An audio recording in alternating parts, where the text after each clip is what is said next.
I would now like to introduce Senator Richard Di Natale, the Leader of the Australian Greens, to come and say a few words.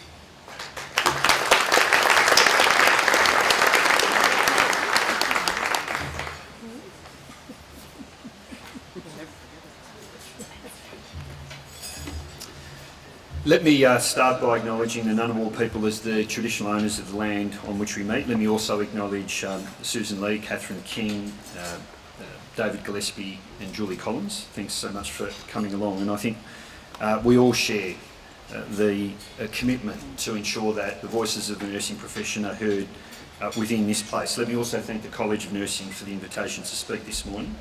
It's a huge pleasure to be here. I mean, some of you will know this, but I was a doctor, a GP and public health specialist before I started this gig as a politician, and I think Susan mentioned how the nursing profession is one of the most trusted professions in the world.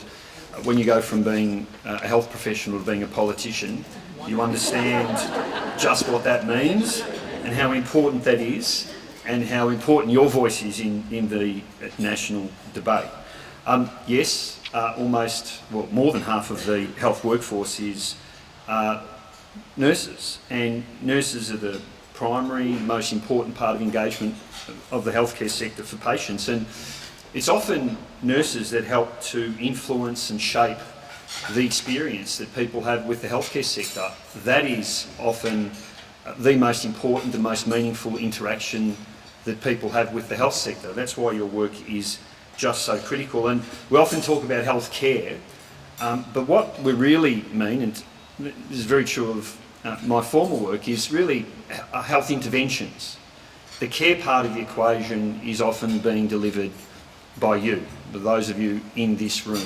And often, again, that is the most critical part, the most critical intervention that's provided in terms of a patient's journey. The white paper you're launching today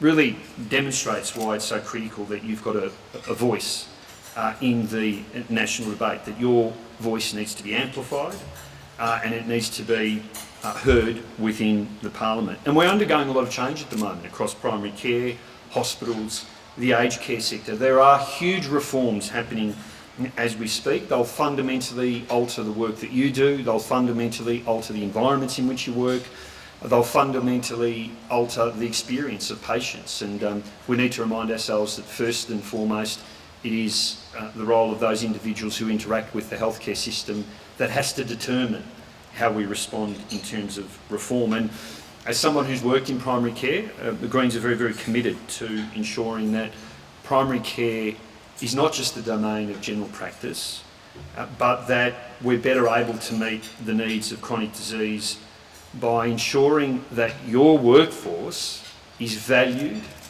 and central in the primary care story, as well as allied health, the role of pharmacists and so on. And we've got to get beyond these silly turf wars that often dominate the health debate.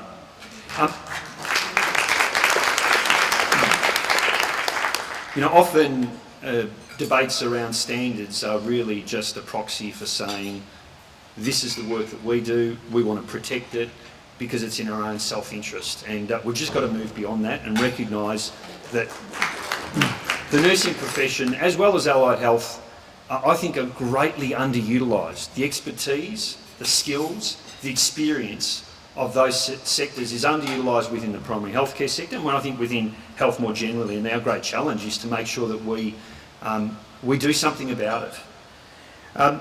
We are pleased to see some of the reforms take into account the issues I've raised. Healthcare homes is a great initiative. It's a positive initiative. We congratulate the government for embracing that as a potential reform pathway, but it must be funded. It needs to get the level of commitment to make sure that a good idea doesn't get lost because it doesn't receive the funding and resources to ensure that it works and works properly, because we know that that is the future for healthcare in this country if we're going to do something about the huge and growing chronic disease burden. I also want to particularly acknowledge the role that nurses play in the aged care sector, a critical role.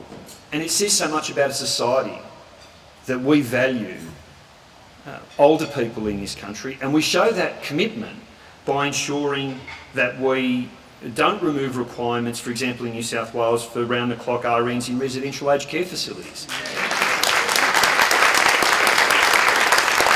That's how we show that commitment. That's how we show that commitment. And I think it's a decision that flies in the face of best practice, it potentially puts residents at risk, and it speaks volumes about our attitudes towards older people in our society.